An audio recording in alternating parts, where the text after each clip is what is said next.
Everyone, आज हम आपका गैसेस स्टेट का 7th लेक्चर स्टार्ट करने वाले हैं। और इससे पहले 6th लेक्चर में आप लोगों ने क्या डिस्कस किया था, मॉलिक्यूलर वेलोसिटीज के बारे में। और मॉलिक्यूलर वेलोसिटी हमने 3 टाइप के डिस्कस की थी। First one is most probable velocity, second is the average velocity and third one is the root mean square velocity. और मैंने वहां पर भी आपको बताया था कि आपकी एवरेज वेलोसिटी जो है वो बहुत इंपॉर्टेंट है। और किस लिए इंपॉर्टेंट है ये चीज भी हमने बताई थी कि मोस्ट प्रोबेबल वेलोसिटी है वो मैक्सिमम प्रोबेबिलिटी को बताती है वेलोसिटी की। रूट मीन स्क्वायर वेलोसिटी भी हमारा इतना ज्यादा यूज नहीं होती। हमारी एवरेज वेलोसिटी जो है वो सभी मॉलिक्यूल्स की वेलोसिटी को कंसीडर करके चलती है। तो इसी वजह से हम ऑल इन ऑल एवरेज लेके चलते हैं किसी भी वेलोसिटी का, मतलब गैसेस में जो भी हमारे जितने भी मॉलिक्यूल्स हैं उनकी वेलोसिटी का एवरेज वैल्यू कंसीडर करके उसके बाद हम अपनी स्टडीज को करते हैं। तो आज हम अपना टॉपिक नेक्स्ट करने वाले हैं। टॉपिक क्या रहेगा आपका, molecular collisions in a gas. जो हम अभी तक जितना भी हम गैसेस के बारे में पढ़ते आए हैं वहां पर मैंने आपको बताया था कि गैसेस जो हैं वो आपकी डिफरेंट मॉलिक्यूल्स उसमें मूव कर रहे होते हैं। डिफरेंट तो क्या कहें, सिमिलर ही होते हैं, वो आइडेंटिकल होते हैं, बट हर एक गैस के पास नंबर ऑफ मॉलिक्यूल्स होते हैं जो कि हमारा डिफरेंटली मूव कर रहे होते हैं। डिफरेंटली कैसे कि किसी भी पार्टिकल का अगर एक पार्टिकल मूव कर रहा है तो उसका दूसरे पार्टिकल से कोई लेना देना नहीं है, वो अपना इंडिपेंडेंटली मूव कर रहा होता है। तो यहाँ पर हमने ये देखा था अभी तक कि सभी की वेलोसिटीज अपना अलग अलग कैरी करके चलते हैं। और उसके बाद हमारे सामने प्रॉब्लम ये आई थी कि इतनी सारी वेलोसिटीज को फिर हम डिस्कस कैसे करें। अगर हम कोई भी अपने सामने कोई प्रॉब्लम देख रहे हैं तो उसके लिए अगर हमें वेलोसिटी चाहिए तो हम किस पार्टिकल की वेलोसिटी को कंसीडर करके चलेंगे। इसी के लिए मैक्सवेल डिस्ट्रीब्यूशन की हेल्प ली थी। और वहां पर मैक्सवेल ने हमारी इस प्रॉब्लम को सॉल्व किया था और उन्होंने कहा था भाई हम एवरेज मतलब 3 टाइप की वेलोसिटीज को कंसीडर करके और इन तीनों में से इस मतलब most probable velocity, average velocity और आपका रूट मीन स्क्वायर वेलोसिटी की हेल्प से स्टडी कर सकते हैं। और सबसे बेनिफिशियल हमारे लिए क्या रहती है, एवरेज वेलोसिटी। तो उसके बाद आज हमारा टॉपिक जो है वो हमारा मेनली कोलिजन पे रहने वाला है। कोलिजन क्या होता है वो आप सभी को पता ही होना चाहिए कि कोलिजन क्या है। आपके पास गैस में नंबर ऑफ पार्टिकल्स हैं और वो सारे पार्टिकल्स मूव कर रहे हैं। मूव करने के साथ साथ उनमें क्या होता है कि वो सभी एक दूसरे की तरफ भी मूव करते हैं, एक दूसरे से रिवर्स डायरेक्शन में भी मूव करते हैं। मतलब क्या कि वो किसी भी डायरेक्शन में मूव कर रहे होते हैं। तो एक पार्टिकल अगर मूव कर रहा है तो वो किसी ना किसी दूसरे पार्टिकल का हो, पहले भी बोल चुकी हूँ, पार्टिकल का हो या गैसेस मॉलिक्यूल का हो। मैं पार्टिकल वर्ड यूज कर रही हूँ पर आपको उसी टाइम पे आ जाना चाहिए माइंड में कि गैसेस मॉलिक्यूल की बात हो रही है यहाँ पे। तो अब बात करते हैं जो हम डिस्कस कर रहे हैं कि कोई भी पार्टिकल अगर मूव कर रहा है तो उसको रास्ते में मतलब उस अपने ड्यूरिंग मोशन वहां पर उसको और पार्टिकल्स भी मिलेंगे और वो पार्टिकल्स जो है वो एक दूसरे के साथ कोलाइड करते हैं। और उसी कोलिजन में क्या इफेक्ट होता है, कितने कोलिजन्स होते हैं, किस फ्रीक्वेंसी से कोलिजन्स होते हैं, वही आज आपका मेनली टॉपिक है। तो आप कि गैसेस पार्टिकल कोलाइड करते हैं, कोलिजन में क्या क्या हम मेन पॉइंट्स देखते हैं, उन चीजों को हमें डिस्कस करना है। 3 पॉइंट्स हमें मेनली डिस्कस करने हैं। कौन कौन से, first one is collision number, पहले कोलिजन डायामीटर कर लेते हैं। Collision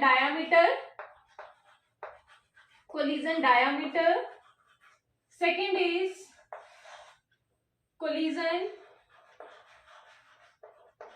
number, second one is collision number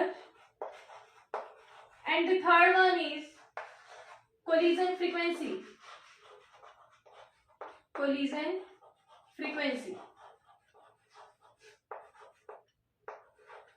तो ये तो हमने देख लिया कि आपके पास गैसेस मॉलिक्यूल्स हैं, नंबर ऑफ गैसेस मॉलिक्यूल्स हैं। इन सभी मॉलिक्यूल्स में मूवमेंट होती है और वो रैंडम मोशन मूव करते हैं। अब यहाँ पर बात आती है कि डिफरेंट वेलोसिटीज थी तो हम इनको कैसे कंसीडर करेंगे। उसके लिए हम काइनेटिक थ्योरी ऑफ गैसेस की हेल्प लेंगे। According to kinetic theory of gases जो कि हम आपको करा चुके हैं। काइनेटिक थ्योरी ऑफ गैसेस, यहाँ पर इसके बेसिस पर हम गैसेस इनमें जो भी जितने भी पार्टिकल है, जितने भी मॉलिक्यूल है, उनकी एवरेज वेलोसिटी को कंसीडर करके चलेंगे। और एवरेज वेलोसिटी आप सभी को पता है एवरेज का मतलब क्या होता है, जिसको कि हम एक्सप्लेन भी कर चुके हैं। एवरेज का मीनिंग क्या होगा, सभी वेलोसिटीज का एवरेज कैलकुलेट करके जो वेलोसिटी आती है, हम पार्टिकल्स की वही वेलोसिटी कंसीडर करके चलते हैं कि सभी पार्टिकल्स उसी वेलोसिटी के साथ मूव कर रहे हैं। और लेट अस सपोज कि एवरेज वेलोसिटी इसकी v होगी। जो भी हमारा पार्टिकल अंडर कंसिडरेशन होगा, यहाँ पर कोलिजन की बात कर रहे हैं। कोलिजन में अब ऐसा तो है नहीं कि मैं एकदम से स्टडी करने लगूं और सारे पार्टिकल्स की कोलिजन चेक करने लग जाऊं। हम अंडर स्टडी अगर जाएंगे, अगर अंडर इन्वेस्टिगेशन अगर हम जाएंगे तो किसी एक पार्टिकल को लेंगे और उसी के बेसिस पर, उसी के रेफरेंस पर अपनी स्टडी करेंगे। तो यहाँ पर हम किसी एक पार्टिकल की वेलोसिटी कंसीडर करेंगे तो भी v होगी, और हम रैंडमली किसी भी पार्टिकल की वेलोसिटी कंसीडर कर रहे हैं तो वो वेलोसिटी हमारी v होगी, क्योंकि हम एवरेज वेलोसिटी लेके चल रहे हैं। तो काइनेटिक थ्योरी ऑफ गैसेस के अकॉर्डिंग सबसे पहली बात तो हम मॉलिक्यूल्स को रिजिड स्फीयर कंसीडर करके चलते हैं, रिजिड स्फीयर। और कोलिजन की काइनेटिक थ्योरी ऑफ गैसेस के अकॉर्डिंग ड्यूरिंग कोलिजन जो हमारे गैसेस मॉलिक्यूल हैं वो इलास्टिक बिहेवियर शो करते हैं, जो कि एक रिजिड स्फीयर की तरह बिहेव करता है। और इलास्टिक बिहेवियर कैसे, कि वो एक दूसरे के साथ कोलाइड करेंगे और जैसे ही कोलिजन हुआ, कोलिजन के बाद वो एक मतलब ये वाला पार्टिकल अपने रास्ते, ये वाला पार्टिकल अपने रास्ते, इस तरह से कोलिजन होता है। तो इलास्टिक स्फीयर की तरह बिहेव करता है। और एक ये हमारा रिजिड स्फीयर होगा, एवरेज वेलोसिटी इसकी v होगी। और एक चीज और यहाँ पर हम कंसीडर करके चल रहे हैं कि जो भी पार्टिकल हम कंसीडर करेंगे, सपोज ये मेरा पार्टिकल है, तो इस पार्टिकल का डायामीटर, इस पार्टिकल का डायामीटर, रेडियस की बात नहीं कर रही हूँ, डायामीटर मेरा सिग्मा होगा।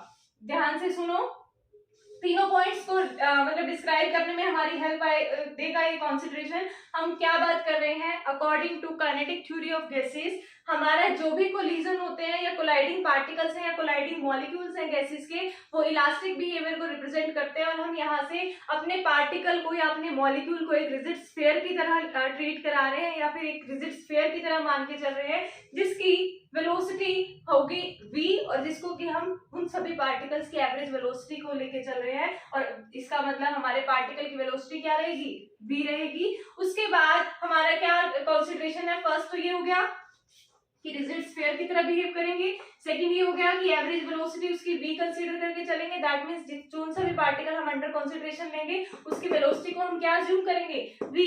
और साथ ही साथ थर्ड पॉइंट क्या रहेगा कि इनका सभी पार्टिकल्स का, सभी मॉलिक्यूल्स का कोलिजन डायमीटर, और कोलिजन डायमीटर कह रही हूं, मॉलिक्यूलर डायमीटर, मॉलिक्यूलर डायमीटर हमारा सिग्मा होगा। डायमीटर की बात कर रही हूँ, ध्यान से सुनना इस चीज को कि कोलिजन डायमीटर हमारा क्या होगा, सिग्मा। तो ये कंसीडरेशन लेके चले। अब इन्हीं की कोई सी बेसिस पर हमें इन तीनों को एक्सप्लेन करना है वन बाय वन, कि इसमें अगर कोई भी दो पार्टिकल्स कोलाइड कर रहे हैं, कोई दो मॉलिक्यूल्स कोलाइड कर रहे हैं, तो उसमें कोलिजन डायमीटर का क्या मतलब है, कोलिजन नंबर क्या एक्सप्लेन करता है, और कोलिजन फ्रीक्वेंसी को हम किस तरह एक्सप्लेन कर सकते हैं। तो ये तीनों पॉइंट्स को हमें वन बाय वन डिस्कस करना है। सबसे पहले हम डिस्कस करते हैं कोलिजन डायमीटर को। तो क्या होता है आपका कोलिजन डायमीटर,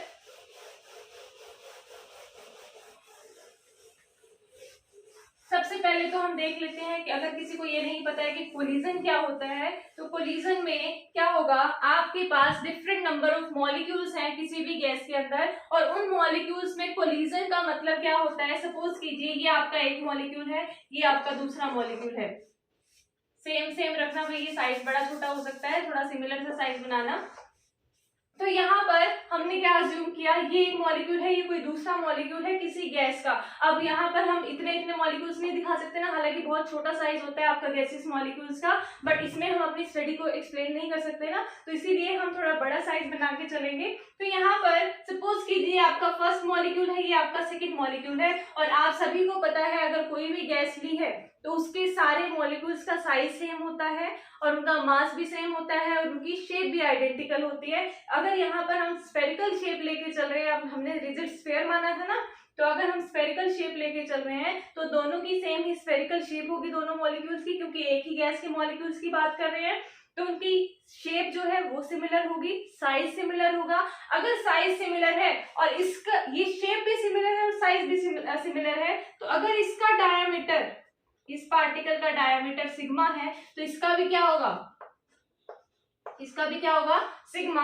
और कोलिजन क्या होता है, सपोज कीजिए एक मॉलिक्यूल मेरा यहाँ पर है, एक मॉलिक्यूल मेरा ये है, ये दोनों मूव करते हुए कहीं से आ रहे हैं, घूमते फिरते एक दूसरे के कांटेक्ट में आए और एक दूसरे के साथ टकरा गए, वो होता है आपका कोलिजन। पर अब क्वेश्चन आता है, कोलिजन अगर हुआ इन दोनों का, सपोज कीजिए ये कहीं से मूव करते हुए किसी वेलोसिटी को पोसेस करते हुए, जो कि हमने वेलोसिटी मानी है भी, तो यहाँ मानी कि एवरेज वेलोसिटी ली है, एवरेज वेलोसिटी में हम कोई एक ही वेलोसिटी कंसीडर करेंगे ना, एवरेज तो एक ही नंबर आता है, कोई सिंगल नंबर ही आएगा, तो सपोज कीजिए वो हमारा वेलोसिटी क्या है, v, तो ये भी v वेलोसिटी पोसेस कर रहा है और ये भी हमारा v वेलोसिटी पोसेस करता हुआ जब एक दूसरे के कॉन्टेक्ट में आते हैं, कॉन्टेक्ट में आने के बाद ये जैसे ही एक दूसरे के क्लोज आ रहे हैं उसको बोला जाता है कोलिजन। बट कोलिजन एग्जैक्टली कितना पास आना होता है वो हमें यहाँ पर देखना है कि कितना पास आना है। कोलिजन में बिल्कुल एक दूसरे के साथ जस्ट टच करना है, या फिर यूं कहो कि एक दूसरे के अंदर इंटरमिक्स होना है। कोलिजन क्या है, तो कोलिजन का क्या मीनिंग है, जैसे इसका डायमीटर अपना सिग्मा है, इसका भी अपना डायमीटर सिग्मा है, हम कोलिजन कब मानेंगे, जब ये यहाँ ड्रॉ कर रही हूँ कोलिजन को मैं इधर, जब ये सिग्मा डायमीटर का हमारा मॉलिक्यूल दूसरे सिग्मा डायमीटर के मॉलिक्यूल के साथ, साइज फिर से थोड़ा बड़ा हो गया, मैं बार बार रब नहीं कर रही, बट ये सिमिलर साइज बनाना, तो यहाँ पर इन दोनों के सेंटर, अब देखो स्फेरिकल शेप है तो दोनों का सेंटर होगा, और आपका कोई भी मॉलिक्यूल होता है सेंटर ऑफ सिमेट्री रखता है, सेंटर तो उसका होगा ना, तो यहाँ से इसका यहाँ पर सेंटर है, इसका यहाँ पर सेंटर है, ये डायमीटर तो हमारा सिग्मा है, बट इसकी अगर कोई स्फेरिकल शेप रख रहा है तो उसकी कोई रेडियस भी होगी, और इसका भी यहाँ से कोई रेडियस होगा, और रेडियस इस वाले का रेडियस और इस वाले का रेडियस दोनों का सेम होगा, अगर दोनों का साइज सेम है तो जब इन दोनों के सेंटर का डिस्टेंस, जब दोनों मॉलिक्यूल के सेंटर का डिस्टेंस सिग्मा रह जाए, जितना इनका डायमीटर का डिस्टेंस था, मतलब जितना ये डायमीटर रखते हैं, जो अगर इन दोनों के सेंटर के बीच का डिस्टेंस भी उतना ही हो जाता है, तब बोला जाता है कि कोलिजन हुआ है। और इसी डायमीटर को, या कोलिजन हुआ है कहिए, या फिर यूं कहिए कि कोलिजन के ड्यूरिंग कोलिजन ये सिर्फ इतने ही पास आ सकते हैं एक दूसरे के, इससे ज्यादा पास आएंगे तो इससे ज्यादा पास आना तो पॉसिबल ही नहीं है, और अगर इससे ज्यादा डिस्टेंस पे होंगे तब ये कोलिजन नहीं माना जाएगा। तो मतलब क्या हुआ कि जब दोनों के सेंटर के बीच में डिस्टेंस कितना रह जाए, जितना कि इनका कोलिजन, इनका डायमीटर था, मॉलिक्यूलर डायमीटर था, उसके इक्वल अगर डिस्टेंस रहता है इन दोनों के सेंटर्स के बीच में, दोनों मॉलिक्यूल्स के सेंटर्स में डिस्टेंस कितना रहे, जितना कि एक मॉलिक्यूलर डायमीटर के इक्वल, मॉलिक्यूलर डायमीटर मेरा कितना था, सिग्मा, तो सिग्मा डिस्टेंस जब इन दोनों के बीच में रहेगा तो होता है कोलिजन। और इसी डिस्टेंस को, जो इसका डिस्टेंस है, उसी को बोला जाता है कोलिजन डायमीटर। कोलिजन डायमीटर, पहले तो ये था मॉलिक्यूलर डायमीटर, उस एक मॉलिक्यूल का डायमीटर, और ये भी हमारा मॉलिक्यूल का डायमीटर था, बट जब कोलिजन के बाद भी जो ये डिस्टेंस रहा है इन दोनों के बीच का, वो होता है आपका कोलिजन डायमीटर। अब कंडीशन कुछ है यहाँ पर कि ये एक दूसरे के अंदर इंटरमिक्स क्यों नहीं हुए, जो दोनों मॉलिक्यूल्स हमारे पास आए हैं तो इंटरमिक्स क्यों नहीं हुए। दूसरा चीज है कि एक दूसरे से दूर थे तब कोलिजन क्यों नहीं माना गया, मतलब इनसे थोड़ा सा सपोज ऐसे होता कि इतना सा डिस्टेंस होता तब कोलिजन कंसीडर क्यों नहीं किया गया। दूसरा, ये इंटरमिक्स क्यों नहीं हुए, तो उसका हमें रीजन देना है।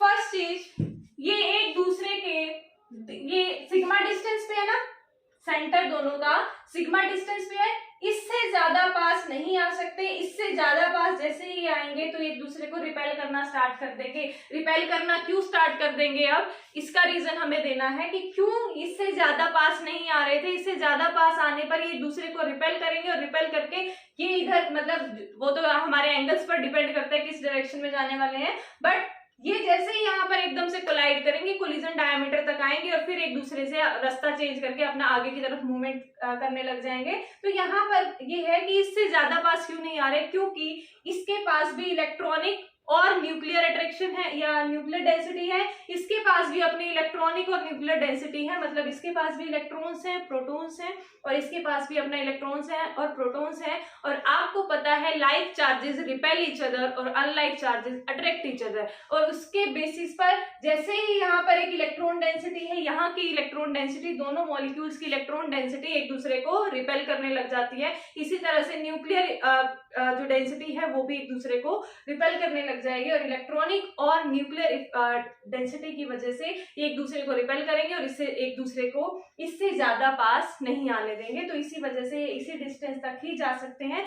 कहाँ तक? जब तक कि दोनों के सेंटर, दोनों मॉलिक्यूल्स के सेंटर के बीच का डिस्टेंस मॉलिक्यूलर डायमीटर तक के इक्वल हो जाएगा, उससे ज्यादा पास ये नहीं आएंगे। और उससे अगर दूर है, एक दूसरे से दूर है, तब ये एक दूसरे के कांटेक्ट में नहीं आए हैं, कांटेक्ट में नहीं आए हैं तो वो कोलिजन नहीं माना जाएगा। तो कोलिजन डायमीटर बेसिकली क्या है कि दोनों जो मॉलिक्यूल्स हैं जो अंडर कोलिजन आ रहे हैं, दोनों मॉलिक्यूल्स के सेंटर के बीच का डिस्टेंस जो है वो हमारा मॉलिक्यूलर डिस्टेंस, मॉलिक्यूलर डायमीटर के इक्वल अगर हो जाता है तो वो आपका कोलिजन डायमीटर होगा। तो अब इसके बाद नेक्स्ट हमें डिस्कस करना है कोलिजन नंबर। कोलिजन नंबर जो है आपका वो होता है किसी एक मॉलिक्यूल के अंडर। देखिए कैसे, सेकेंड हम डिस्कस करेंगे कोलिजन। ये रब भी कर देती हूँ, ऊपर वाला रब करके ऊपर लिखेंगे इनको।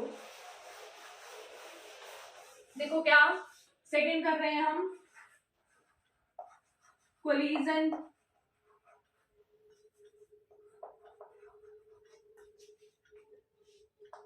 फ्रीक्वेंसी से पहले हम डिस्कस करेंगे नंबर को, कोलिजन नंबर, और थर्ड है आपका कोलिजन फ्रीक्वेंसी।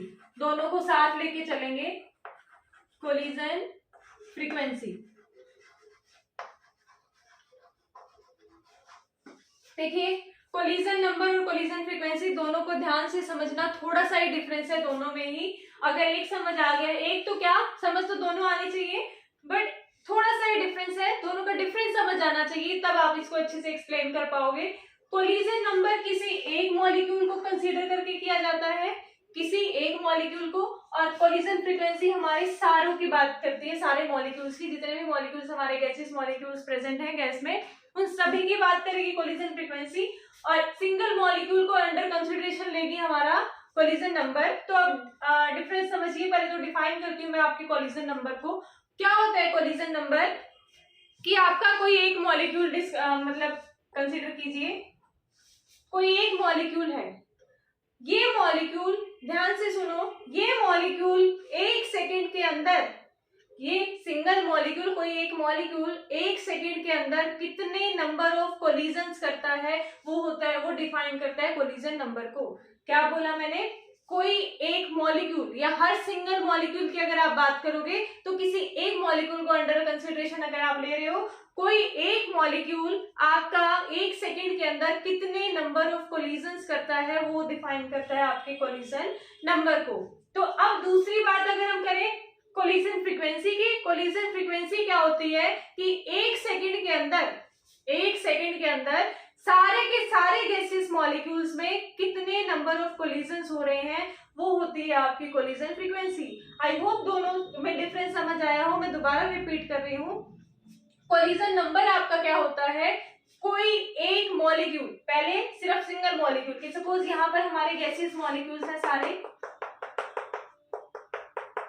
इन सभी मॉलिक्यूल्स में से मैंने इस मॉलिक्यूल को देखा और इसको मैं ऑब्जर्व करने लगी, तो ये एक मॉलिक्यूल एक सेकंड के अंदर कितने नंबर ऑफ कोलिजन्स करता है। इसका मतलब क्या हुआ, सपोज कीजिए हमारे पास ये एक मॉलिक्यूल है, ये मॉलिक्यूल है हमारा एक, इस तरह से डिस्कस कीजिए, ये एक मॉलिक्यूल है, मान लो इसको आप अपना गैसेस मॉलिक्यूल मानो, तो ये यहाँ पर सराउंडिंग में मतलब मूव कर रहा है और इसके सराउंडिंग में ऐसे ऐसे बहुत सारे मॉलिक्यूल्स हैं। अब ये एक सेकंड के अंदर सभी के साथ तो कोलाइड नहीं कर सकता, सभी के साथ नहीं कर सकता ना, ये पर कुछ पर्टिकुलर नंबर्स के साथ कोलाइड करेगा। तो एक सेकंड के अंदर जितने नंबर ऑफ मॉलिक्यूल्स के साथ ये कोलाइड करेगा, या यूं कहिए कि एक सेकंड के अंदर जितने नंबर ऑफ कोलिजन ये पार्टिकल करेगा, वो उसके कोलिजन नंबर को डिफाइन करेगा। यहाँ तो हमने एक रेफरेंस मान के तब ऑब्जर्व किया। कोलिजन फ्रीक्वेंसी क्या कहती है कि सभी में कोलिजन हो रहे होंगे, ऐसा तो है नहीं कि एक कोलिजन करने चला है बाकी रेस्ट पे बैठे भाई पहले तू करके आ उसके बाद हम जाएंगे, हमारा टर्न बाद में आएगा, ऐसा नहीं है। सभी मॉलिक्यूल्स जब मूवमेंट कर रहे हैं, सभी के पास अपनी वेलोसिटी है, तो यहाँ पर सभी मूवमेंट में है, तो हर टाइम पे किसी ना किसी के बीच में कोलिजन हो रहा है, हो सकता है एक कोलिजन यहाँ हुआ, एक कोलिजन यहाँ हो गया होगा, एक कोलिजन यहाँ हो गया होगा, मतलब एक ही टाइम में डिफरेंट नंबर ऑफ कोलिजन हो रहे होंगे। तो यहाँ कोलिजन फ्रीक्वेंसी किसको डिस्क्राइब करती है कि एक सेकेंड के अंदर यूनिट वॉल्यूम के अंदर, ये भी चीज याद रखना, पर यूनिट वॉल्यूम, पर सेकेंड पर यूनिट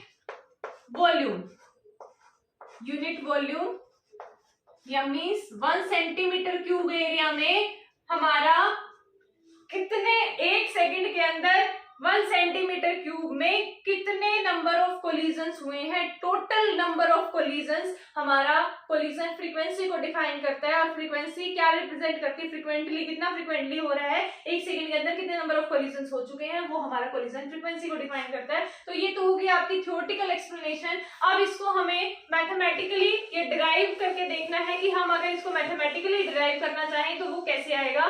पहले मैं आपको सिंपल फॉर्मूला बता देती हूँ।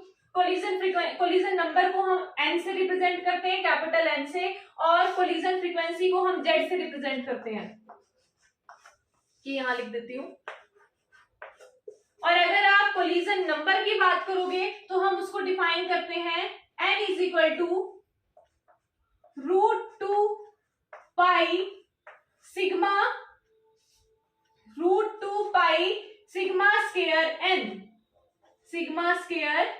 n। और अगर आप z की बात करोगे तो z आपका होता है 1/√2 pi sigma square n square, sorry थोड़ा नीचे लिख दे, z is equal to 1/√2 pi sigma square n square. ये होता है आपका कोलिजन फ्रीक्वेंसी और ये होगा आपका कोलिजन नंबर। अब क्वेश्चन आता है कि ये क्या है, क्या डिफाइन कर रहे हैं या किस तरह से हमने इसको डिराइव किया। अभी आपको डिराइव करके दिखाऊंगी, पर यहाँ देख लीजिए, पाई क्या है, कांस्टेंट है, सिग्मा क्या है, मॉलिक्यूलर डायमीटर है, एन क्या है, नंबर ऑफ मॉलिक्यूल्स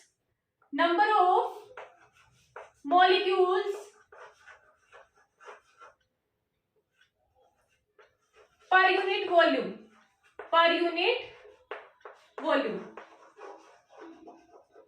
एन क्या रिप्रेजेंट करता है, number of molecules per unit volume. और सिग्मा आपको पता ही है, दोनों टर्म्स में देखो, दोनों ही इनमें टर्म्स में हमारे पास सिग्मा और एन ही वेरिएबल है, यहाँ पर भी सिग्मा और एन ही वेरिएबल है। तो ये √2 पाई तो कांस्टेंट ही है, यहाँ पर भी 1/√2 और पाई कांस्टेंट है। तो एन क्या है, number of molecules per unit volume. और सिग्मा आपको अभी बताया ही था क्या रिप्रेजेंट करता है, मॉलिक्यूलर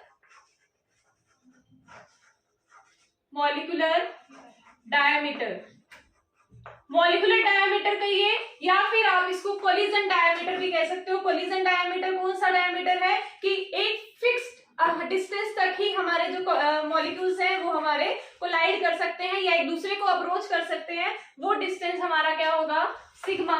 तो यहाँ से अब हमें इसको डिराइव करना है। डिराइव करने के लिए हमें क्या करना है, जो हमारी गैसियस मॉलिक्यूल्स है ना, उनको हम एक सिलेंडर में अज्यूम करेंगे।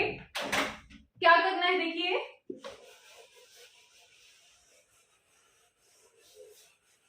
जितने जो भी हमारे गैसेस मॉलिक्यूल्स हैं, सपोज कीजिए कि हमने उसको किसी सिलेंडर में अज्यूम किया। सिलेंड्रिकल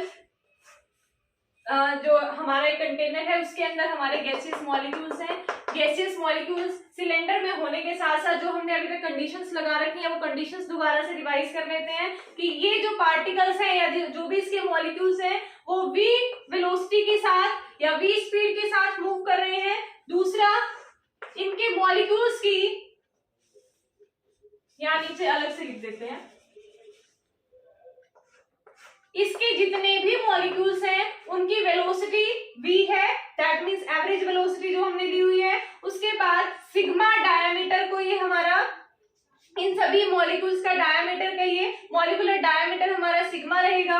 और तीसरी जो कंडीशन है कि n नंबर ऑफ मॉलिक्यूल्स हैं, n नंबर ऑफ मॉलिक्यूल्स हैं पर यूनिट वॉल्यूम, सब आपको डिस्क्राइब कर चुकी हूँ, अभी लिखने की अलग से जरूरत नहीं है, जस्ट रिवाइज कर रही थी कि हम इन तीन टर्म्स को यूज करने वाले हैं।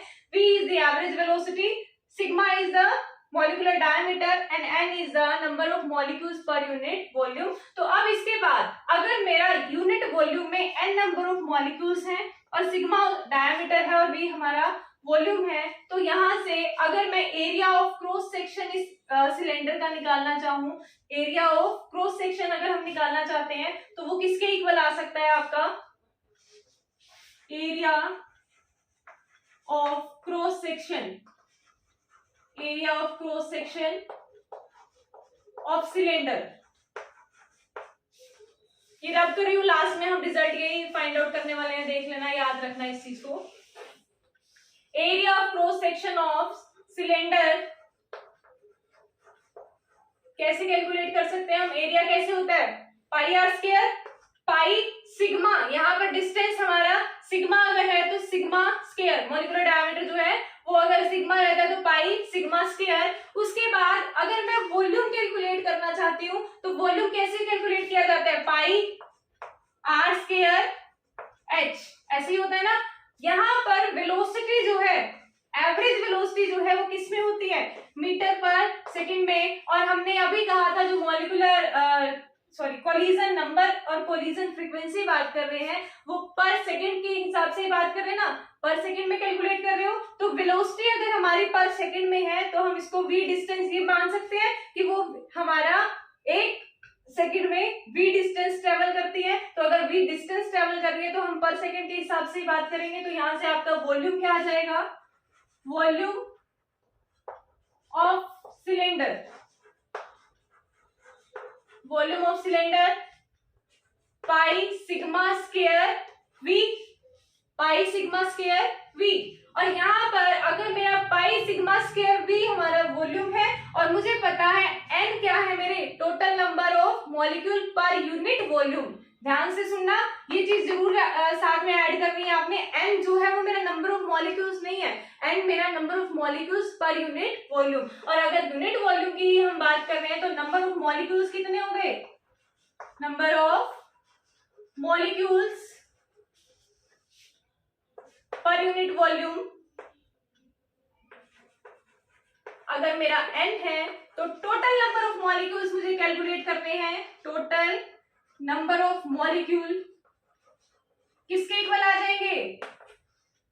इसको मैं n से मल्टीप्लाई कर दूं, टोटल वॉल्यूम को मैं n से मल्टीप्लाई कर दूं, मेरा क्या आ जाएगा? Total number of molecules. तो n पाई sigma square v into n, ये आपका क्या आ गया? Total number of molecules. और क्या हमने कोलिजन नंबर को कुछ इसी तरह से डिफाइन नहीं किया था? किसी एक पर्टिकुलर मॉलिक्यूल को हम रेफरेंस मान के अगर हम बात करें तो उसकी डेफिनेशन क्या होती है कि हमारा एक single molecule total number of कितने कोलिजन्स करता है एक सेकंड में। और हम यहाँ पर एक सेकंड को ही रेफरेंस पर सेकंड की ही बात करते आ रहे हैं। तो पर सेकंड अगर हम यहाँ बात करते आ रहे हैं तो टोटल नंबर ऑफ मॉलिक्यूल्स हमारे पास यहाँ आ गए हैं। किसी एक को अगर हम रेफरेंस मान के चलेंगे तो इन्हीं के साथ तो कोलिजन करेगा ना वो सिंगल मॉलिक्यूल। तो कोलिजन नंबर हमारा डिफाइन किया जा सकता है, n किसके इक्वल आ जाएगा? पाई सिग्मा स्क्वायर v n के। तो यहाँ से n की वैल्यू क्या आ गई? कोलिजन नंबर एक तरह से क्या आ गया? पाई sigma square v into n। अब ये हमारा कब आया है? जब मेरा, देखो ये कब आ सकता है? जब हम ये कंसीडर करके चले कि वो सिंगल मॉलिक्यूल, सिर्फ एक सिंगल मॉलिक्यूल ही चल रहा है, वही कोलिजन कर रहा है, बाकी कोलिजन नहीं कर रहे। क्यों? क्योंकि अगर मान लो हम यहाँ देखिए मेरे पास गैसियस मॉलिक्यूल थे, मेरा अंडर रेफरेंस ये था, मैं इस मॉलिक्यूल को लेकर और अपना कोलिजन नंबर कंसीडर मतलब डिफाइन करने चली थी। और यहाँ पर मेरे पास ऐसे ऐसे बहुत सारे मॉलिक्यूल्स हैं, इसका मैंने वॉल्यूम कैलकुलेट कर लिया। ये भी तो सिलेंड्रिकल फॉर्म में ही है ना, तो हम इसको सिलेंड्रिकल फॉर्म में अगर मान के चल रहे हैं तो हमने क्या करा? सबसे पहले इसका एरिया ऑफ क्रॉस सेक्शन निकाला, एरिया ऑफ क्रॉस सेक्शन की हेल्प से हमने इसका वॉल्यूम निकाल लिया। वॉल्यूम निकालने के बाद मैंने टोटल नंबर ऑफ मॉलिक्यूल्स भी निकाल लिए, टोटल नंबर ऑफ मॉलिक्यूल्स आए। अब यहाँ पर मैं एक मॉलिक्यूल को लेकर बाकियों के रेफरेंस में कोलिजन चेक करना चाहती हूँ। अगर ये सारे आपस में कोलिजन कर रहे हैं तब तो इसके रेफरेंस में अगर एक ने कोलिजन करने के लिए तैयार है यहाँ पर बाकी भी अगर यहाँ पर कोलिजन कर रहे हैं तो उनके रेफरेंस में हम कैलकुलेट नहीं कर सकते इस तरह से। तो यहाँ हमने क्या अज्यूम करना है स्टार्टिंग में, ये मैं बताना भूल गई आप लोगों को। स्टार्टिंग में क्या अज्यूम करना है ये वाली कंसीडरेशन लगाने से पहले कि हमारा सिर्फ एक ही मॉलिक्यूल मूव कर रहा है, सिर्फ सिंगल मॉलिक्यूल मूव कर रहा है और बाकी के हमारे स्टेशनरी स्टेट में है, बाकी हमारे स्टेशनरी स्टेट में है, तभी हम ये कंडीशन अप्लाई कर सकते हैं, अदरवाइज हम ये कंडीशन अप्लाई नहीं कर सकते। तो अगर हम ऐसा मानते हैं कि ये हमारा स्टेशनरी स्टेट में है और बाकी सॉरी ये हमारा मूविंग स्टेट में है, बाकी हमारे स्टेशनरी स्टेट में है, तब मेरा नंबर ऑफ कोलिजन कैलकुलेट किया जा सकता है इस मेथड से, pi sigma square V N जो की वैल्यू रखेगा। और उसके बाद अब हमने ये देखना है कि क्या ऐसा पॉसिबल है कि किसी गैस में एक ही मॉलिक्यूल मूव कर रहा है, मूविंग स्टेट में है, बाकी सारे स्टेशनरी में हो। ऐसा तो पॉसिबल ही नहीं है। हमारे सारे के सारे पार्टिकल्स या सारे के सारे मॉलिक्यूल्स ही क्या होते हैं, मूविंग स्टेट में होते हैं। हम स्टार्टिंग से गैसेस स्टेट जब से स्टार्ट किया तब से यही बात तो बोलते आ रहे हैं ना कि सारे मॉलिक्यूल्स जो है वो मूविंग स्टेट में होते हैं, और अगर सारे मूविंग स्टेट में है तब हम उसकी वेलोसिटी जो v मान के चल रहे हैं वो हम v नहीं मान सकते। हम क्या करेंगे, क्योंकि एक ये पार्टिकल है, ये कोलिजन करने आया इसके साथ इसने कोलाइड किया, बट फिर जैसे ये इसके साथ कोलिजन करेगा, सपोज ये v वेलोसिटी के साथ आया था, बट जैसे ही इसने इसके साथ कोलिजन किया, क्या ये बाद में v वेलोसिटी का ही रहेगा? ये अपनी वेलोसिटी चेंज भी कर सकता है और चेंज करके कुछ और वेलोसिटी के साथ अगले मॉलिक्यूल के पास जाएगा। तो यहाँ पर हमारी वेलोसिटीज में डिफरेंस आएगा। क्यों डिफरेंस आएगा? क्योंकि जब ये यहाँ से ऊपर कोलिजन के लिए आएगा तब ये भी मूविंग स्टेट में है और ये भी मूविंग स्टेट में है, तो यहाँ से वेलोसिटी चेंज हुई, अगले पार्टिकल के पास जाएगा तो वो भी हमारा मूविंग स्टेट में होगा। और ऐसे ही मूविंग स्टेट्स में अगर इसको आगे के पार्टिकल्स मिलते जा रहे हैं तब ये हमारा उसी वेलोसिटी के साथ मूव नहीं कर सकता। अब क्वेश्चन आता है कि अगर उसी वेलोसिटी के साथ मूव नहीं कर सकता तो किस वेलोसिटी के साथ मूव करेगा? मतलब हम यहाँ से हमने इस मेथड से हमने नंबर ऑफ ये क्या नाम है कोलिजन नंबर जो है कैलकुलेट कर लिया, बट हम कह रहे हैं यहाँ से हम वेलोसिटी को v अज्यूम नहीं कर सकते। तो v अगर नहीं अज्यूम कर सकते तो क्वेश्चन है क्या अज्यूम कर सकते हैं, हमारे पास क्या मतलब वेलोसिटी होनी चाहिए? तो वेलोसिटी अगर हमारा एक पार्टिकल मूवमेंट में बाकी स्टेशनरी ना होकर सभी पार्टिकल्स अगर मूवमेंट में है, तब हम अगर एक पार्टिकल किसी दूसरे के साथ कोलिजन करने जाता है तो हम दोनों की रिलेटिव वेलोसिटी लेते हैं, दोनों की रिलेटिव वेलोसिटी कंसीडर करते हैं। और क्या होती है ये रिलेटिव वेलोसिटी? देखो ये चीज ध्यान रखो, कोलिजन अगर हो रहा है, अगर किसी भी पार्टिकल ने कोलिजन शो किया है तो कोलिजन तो किन्हीं दो पार्टिकल्स में ही होगा ना, ऐसा तो नहीं है ना अकेला ही कोलिजन करके आ जाएगा, अकेला पार्टिकल तो कर नहीं सकता। कोलिजन में कोई दो पार्टिकल्स हमारे इन्वॉल्व होंगे और दोनों पार्टिकल अगर मूविंग स्टेट में है तो ये अपनी अलग वेलोसिटी लेके आ रहा है, ये अपनी अलग वेलोसिटी लेके आ रहा है। वेलोसिटी लेके जो भी आएगा उसमें हम स्टार्टिंग में ये मान सकते हैं कि दोनों ने v वेलोसिटी के साथ स्टार्ट किया था, तो अगर दोनों अगर आए हैं तो वहां आने के बाद दोनों एक दूसरे के साथ कोलाइड करेंगे, कोलाइड करने के बाद वेलोसिटी में चेंज आएगा। तो वो चेंज क्या आएगा? तो हम दोनों की रिलेटिव मतलब दोनों को रिलेट करके तब जो वेलोसिटी लेते हैं उस वेलोसिटी को ही हम अपने नंबर कोलिजन नंबर और कोलिजन फ्रीक्वेंसी को डिस्क्राइब करने के लिए यूज करेंगे। अब क्या होती है रिलेटिव वेलोसिटी, कैसे हम ऑब्जर्व करेंगे कि इसकी रिलेटिव वेलोसिटी क्या है? तो उसके लिए आपके पास तीन पॉसिबिलिटी हो सकती है। तीनों पॉसिबिलिटीज क्या होंगी वो ध्यान रखना, वो समझाती हूँ आपको, बट उसके लिए पहले ये इक्वेशन ध्यान रखना, मैं अभी रब कर रही हूँ, ये इक्वेशन याद रखना कि हमारे पास क्या रिजल्ट आया था। हमने अभी क्या कहा कि पार्टिकल्स जो है, जितने भी गैसेस पार्टिकल हैं वो हमारे सभी मूविंग स्टेट में है, और सभी मूविंग स्टेट में होने के साथ यहाँ पर तीन कंडीशंस आपकी हो सकती हैं। तीन कंडीशंस क्या रहेंगी आपकी? एक सेकेंड,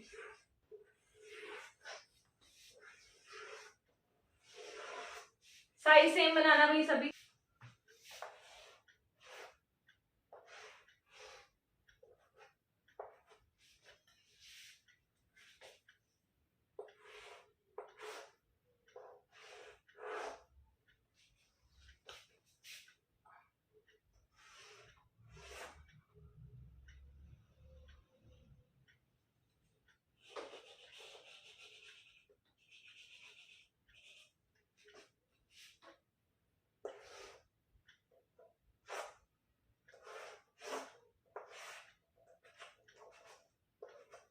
ये देखिए, एक है हमारी ग्लैंसिंग, अभी एक्सप्लेन करती हूँ आपको। ग्लैंसिंग कोलिजन,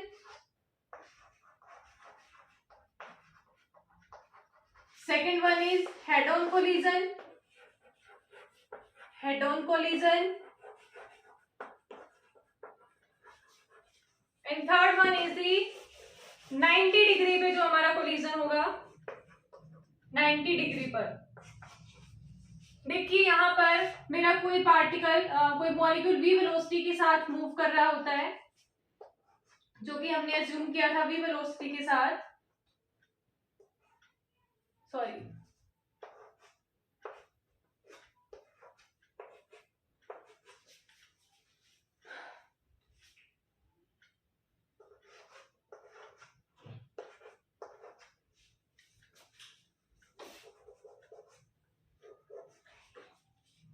क्या है, देखो हमारे मॉलिक्यूल्स जो हैं हमने अभी अज्यूम किया, मतलब अभी डिस्कस किया था कि हमारे सारे के सारे मॉलिक्यूल्स जो हैं वो एवरेज वेलोसिटी को फॉलो कर रहे हैं। अगर तो दो जितने भी हमारे कोलिजन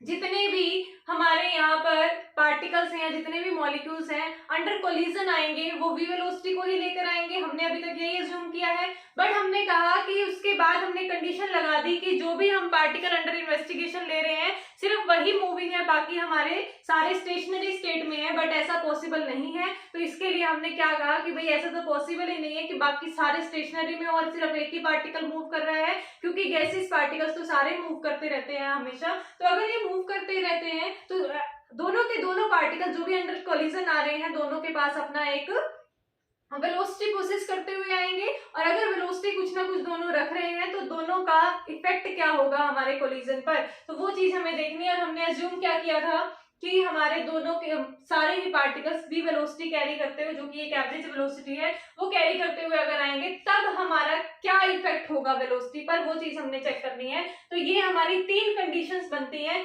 मोस्टली 3 ही कंडीशंस बनती हैं, इससे ज्यादा एक आधी कंडीशंस बन सकती है, बट इसी में हमारे सारे कवर अप हो जाएंगे। पहली कंडीशन है ग्लैंसिंग कोलिजन। ग्लैंसिंग कोलिजन क्या है कि एक पार्टिकल दूसरे पार्टिकल के साथ कुछ थोड़े बहुत एंगल से आ रहा है, मतलब छोटा कोई एंगल है, उस एंगल के साथ अगर मूविंग स्टेट में आ रहा है और मूविंग स्टेट में आता हुआ वो एक दूसरे के साथ कोलाइड करेंगे और पैरेलली निकल जाएंगे। मतलब क्या, हमने कहा था ना कि कोलिजन करेंगे और कोलिजन करने के बाद जस्ट कोलिजन करते ही ये अपने रास्ते, ये अपने रास्ते, ऐसे ही जाता है ना। तो अगर ऐसे इस तरह से मूव करते हैं तो जरूरी नहीं है ना सारे हेड ऑन कोलिजन ही करें, मतलब सामने से ही टकराएं। हो सकता है कोई पार्टिकल मूव कर रहा है, मूव करते हुए से किसी थोड़े बहुत एंगल पे हमारा दूसरा मॉलिक्यूल मिल गया और वहां पर उसका कोलिजन हो गया। तो ये यहाँ पर यही चीज रिप्रेजेंट करने की कोशिश कर रहा है। ग्लैंसिंग कोलिजन का मतलब क्या है, किसी छोटे एंगल पर, किसी स्मॉल एंगल पर एक दूसरे के साथ कोलाइड करते हैं, और कोलाइड करने के बाद हमारी जो वेलोसिटी, हमने अभी कहा था ना रिलेटिव वेलोसिटी लेनी है, तो जो वेलोसिटी होती है वो वेलोसिटी की वैल्यू यहाँ पर 0 आती है। इसका मतलब क्या, यहाँ से ये भी v वेलोसिटी के साथ आ रहा था, ये भी v वेलोसिटी के साथ आ रहा था, तो ग्लैंसिंग कोलिजन में क्या होगा, दोनों एक दूसरे की मतलब वेलोसिटी के इफेक्ट को कैंसिल कर देते हैं। सेकेंड है आपका head on collision. Head on collision जो अभी सामने से मैं आपको एग्जांपल कई बार करके दिखा भी चुकी हूँ कि हमारे सामने से कोलिजन हो, यहाँ से एक मॉलिक्यूल आ रहा है, एक मॉलिक्यूल यहाँ से आ रहा है, बिल्कुल स्ट्रेट सामने हेड ऑन कोलिजन होता है। उसमें क्या होगा, ये भी v वेलोसिटी के साथ आ रहा है, ये भी v वेलोसिटी के साथ आ रहा है, और इस टाइम पे इसकी वेलोसिटी क्या हो जाती है, 2v के इक्वल हो जाएगी, 2v के इक्वल हो जाएगी। पर ऐसे ही होने की पॉसिबिलिटी भी बहुत कम होती है, और ऐसा होने की पॉसिबिलिटी अगर है भी तो ये वेलोसिटी पे कोई इफेक्ट डाल ही नहीं रहे हैं, तो ये हमारा ऐसा होने की पॉसिबिलिटी भी हमारी बहुत कम होती है। दोनों ही केसेस हमारे कम देखने को मिलते हैं। थर्ड है कि दोनों एक दूसरे को 90 डिग्री के एंगल पर आए और एक दूसरे के साथ कोलाइड कर जाए, और इस केस में क्या होता है, आपकी रिलेटिव वेलोसिटी क्या आ जाती है, v आ जाता है आपका √2v के। ये भी v वेलोसिटी के साथ आ रहा था और ये भी v वेलोसिटी के साथ आ रहा था। दोनों ने जब 90 डिग्री पर एक दूसरे के साथ कोलाइड किया, तो कोलाइड करने के बाद हमारा वेलोसिटी वैल्यू क्या आ गई उस टाइम पे, √2v। तो तीनों केसेस में अलग अलग वेलोसिटी की वैल्यूज मिल रही हैं। v is equal to 0, v is equal to 2v head on collision के केस में, और 90 डिग्री के केस पे हमारे पास v किसके इक्वल आ रहा है, √2v। बट क्या हमने ऑब्जर्व किया कि ये दोनों केसेस बहुत ही कम देखने को मिलते हैं। सबसे ज्यादा ऑलमोस्ट केसेस में हमारा 90 डिग्री का कोलिजन ज्यादा देखने को मिलता है। तो अगर ज्यादातर केसेस में हमारा यही मिलता है तो हम क्या रिजल्ट लेके चलेंगे v का, v is equal to √2v के इक्वल लेके चलेंगे। और अभी आपने n की वैल्यू लिखी थी जो कि आपका कोलिजन नंबर को रिप्रेजेंट कर रहा था, वो क्या वैल्यू आपने लिखी थी, देखिए एन किसके इक्वल आया था, एन आपका इक्वल आया था पाई सिग्मा स्क्वायर, जो कि आपका सर्कमफ्रेंस को रिप्रेजेंट कर रहा था, फिर v इंटू में n, यही आया था ना। और हमने कहा था v वैल्यू को हम चेंज करेंगे, क्यों चेंज करेंगे, क्योंकि हम पहले स्टेशनरी कंडीशन मान के चल रहे थे, बाकी मॉलिक्यूल्स को सिर्फ एक को ही मूविंग में लेके चल रहे थे, बट ऐसा नहीं है, बाकी भी हमारे मूविंग स्टेट में है। तो अगर बाकी मूविंग स्टेट में है तो मेरा v किसके इक्वल हो जाएगा, √2v के। तो जहां पर हमारा v था वो हमारा किसके इक्वल आ जाएगा, √2v के। तो यहाँ आ जाएगा √2 pi sigma square v into N. तो ये आपकी आ गई कोलिजन नंबर की वैल्यू। तो कोलिजन नंबर अगर आपको कैलकुलेट करना है तो वहां पर आपको एवरेज वेलोसिटी पता होनी चाहिए, √2 तो आपका कांस्टेंट ही है, एवरेज वेलोसिटी पता होनी चाहिए, number of molecules per unit volume पता होना चाहिए, और सिग्मा आपका मॉलिक्यूलर डायमीटर पता होना चाहिए। तो अब आप कैलकुलेट कर सकते हो किसी भी गैसेस मॉलिक्यूल्स की कोलिजन नंबर। तो नेक्स्ट है आपका कोलिजन फ्रीक्वेंसी। अब हमने कहा था स्टार्टिंग में जब मैं आपको डेफिनेशन बताने लगी थी कि दोनों रिलेट करते हैं, ये सिर्फ एक ही सिंगल मॉलिक्यूल की बात करता है, ये हमारा पर यूनिट वॉल्यूम में सारे मॉलिक्यूल्स की बात करता है। अगर n नंबर ऑफ मॉलिक्यूल्स हैं प्रेजेंट वहां पर, ये तो सिंगल मॉलिक्यूल को कंसीडर करके चल रहा था, बट अगर n नंबर ऑफ मॉलिक्यूल्स हैं तो कोलिजन नंबर को अगर मैं n उसके नंबर से मल्टीप्लाई कर दूं कि जितने टोटल नंबर ऑफ मॉलिक्यूल्स हैं, तो क्या मेरी कोलिजन फ्रीक्वेंसी आ जाएगी। हमने जस्ट क्या करना है, इसको मल्टीप्लाई कर देना है n से, इस इक्वेशन को n से मल्टीप्लाई करना है, तो मेरे पास क्या आ जाएगा, z आ जाएगा, जो z किसके इक्वल है, n इंटू n के, और ये कैपिटल N क्या है आपका कोलिजन नंबर, और n क्या है आपका number of molecules per unit volume. तो जब हम इन दोनों को मल्टीप्लाई करेंगे तो n किसके इक्वल आ जाएगा आपका, सॉरी z किसके इक्वल आ जाएगा, √2 pi sigma square v into n square, ये आपका इक्वल आ गया √2 pi sigma square N square V, लिख लो थोड़ा लर्न करने में इजी रहता है, और कुछ नहीं, एन स्क्वायर वी। तो आपकी z की वैल्यू क्या आ गई, √2 pi sigma square N square we.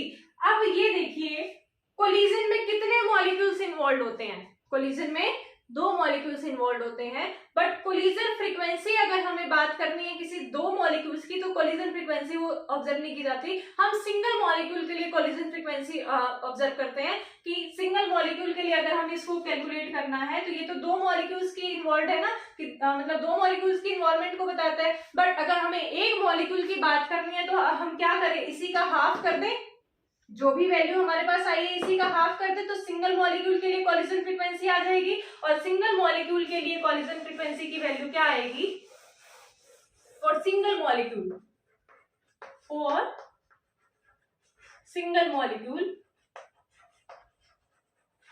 Collision frequency will be half of, किसके हाफ, इस वैल्यू का हाफ, तो √2 pi sigma square N square V, इसके इक्वल आ गई।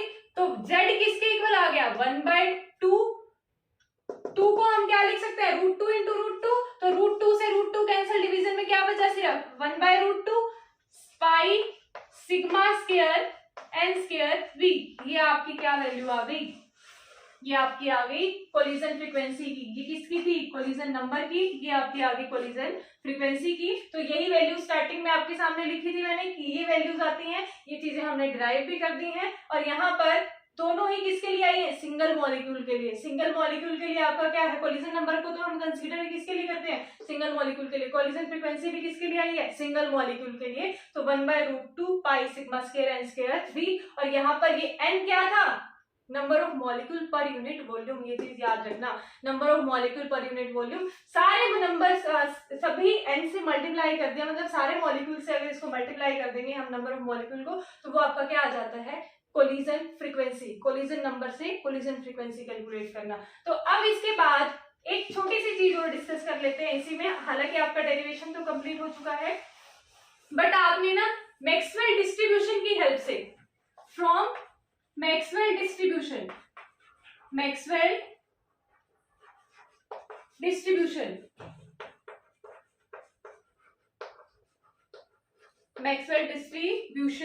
आपने ना एक रिजल्ट लिखा था, एक मैथमेटिकल रिलेशन लिखा था, किसका, एवरेज वेलोसिटी का। एवरेज वेलोसिटी, जिसको कि हमने v से रिप्रेजेंट किया था। किससे रिप्रेजेंट किया था? v से। क्या वैल्यू थी उसकी? स्क्वायर रूट ऑफ 8RT/πm, ये वैल्यू थी ना। लास्ट लेक्चर में हमने किया था v जो एवरेज वेलोसिटी है वो किसके इक्वल था? 8RT/πm के इक्वल था। तो यहां से आप अगर ये वैल्यू यहां पर पुट करोगे, क्योंकि ये v भी क्या है? एवरेज वेलोसिटी ही है, और अगर ये वैल्यू आप यहां पर पुट करोगे तो ये रिजल्ट क्या आ जाएगा? तो z is equal to 1/√2 pi sigma square n square, और v की वैल्यू क्या है? Square root of 8RT/πm। और यहाँ पर m क्या था आपका? Molecular mass of the molecule. तो यहाँ से पाई सिंगल पावर में है और यहाँ पर पाई 1/2 पावर में है, मतलब स्क्वायर रूट में है। तो स्क्वायर रूट से स्क्वायर रूट वाली मतलब पाई कैंसिल होगी, तो यहाँ पर स्क्वायर रूट पाई बचेगा, और ये √2 है। और 8 को आप क्या लिख सकते हो? क्या लिख सकते हैं हम? 2√2 लिख सकते हैं ना, क्योंकि 2 जब अंदर जाएगा तो 4 बन जाता है, और 4 × 2 8 बन जाएगा, तो स्क्वायर रूट 8 बन जाता है। तो अगर हम इसको बाहर निकालेंगे तो ये 2√2 लिखा जा सकता है। √2 से ये √2 कैंसिल होएगा। इसका रिजल्ट लिख रही हूँ डायरेक्ट आपके सामने। यहाँ पर z किसके इक्वल आ जाएगा? √2 से तो कैंसिल हो जाएगा, √π RT तो क्योंकि बचेगा ना, divided by m, pi RT/m sigma square n square, और साथ में क्या बचा है? 2 square root pi RT/m sigma square n square. ये इक्वेशन बची है आपकी लास्ट में रिजल्ट। वैसे तो देखिए यहां तक इनफ था, यहां तक हमारा मैथमेटिकली अगर हमें इसको सॉल्व करना है तो यहां तक इनफ था। अब आगे ये करने का रीजन जस्ट एक ही है, बताती हूँ आपको। यहाँ पर हमारे पास टेम्परेचर के साथ मॉलिक्यूलर फ्रीक्वेंसी, इसका कोलिजन फ्रीक्वेंसी का रिजल्ट नहीं था। हम जस्ट इसको रिलेट करना चाहते हैं टेम्परेचर और प्रेशर के साथ, कि कोलिजन फ्रीक्वेंसी पर टेम्परेचर का क्या इफेक्ट पड़ता है, सेकंड कोलिजन फ्रीक्वेंसी का प्रेशर पर क्या इफेक्ट पड़ता है, सॉरी प्रेशर का कोलिजन फ्रीक्वेंसी पर क्या इफेक्ट पड़ता है, वो चीज हमें चेक करनी थी। अब वो देखिए हमारे पास ये रिजल्ट आ चुका है। इस रिजल्ट के बेसिस पर हम क्या कहेंगे?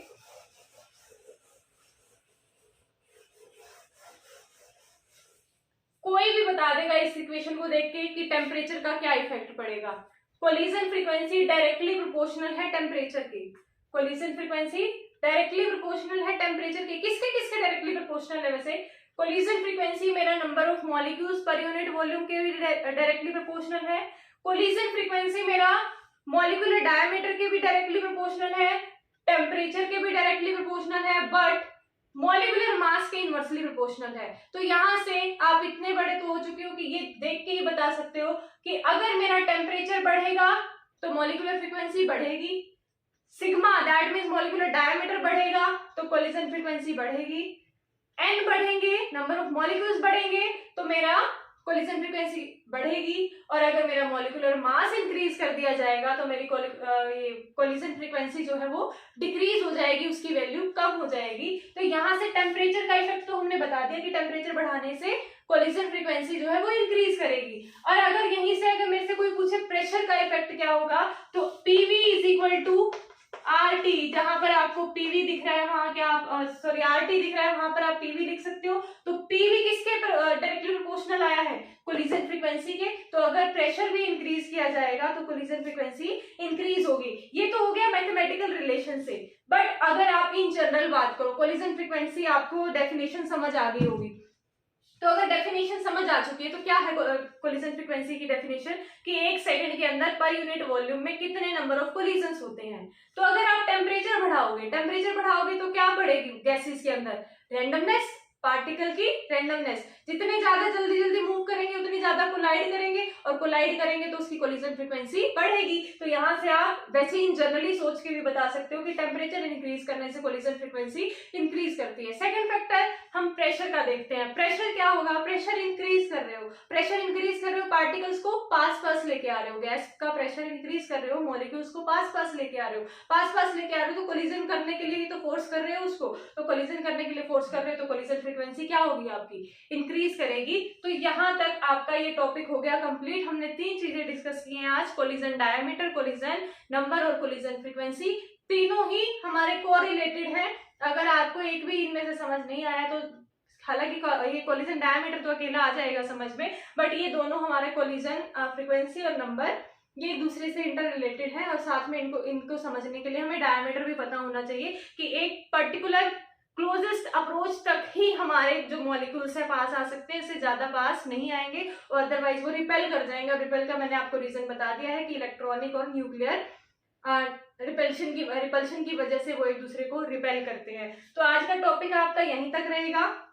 और अगर आप लोगों को समझ आया है तो इसको मुझे कमेंट सेक्शन में जरूर बताया कीजिए। और अगर हमारे वीडियोस, हमारे लेक्चर्स अगर आपको अच्छे लगते हैं तो हमारे चैनल को लाइक, शेयर एंड सब्सक्राइब कीजिए। तो आज के लिए इतना ही रहेगा, बाकी हम नेक्स्ट क्लास में करेंगे। Thank you.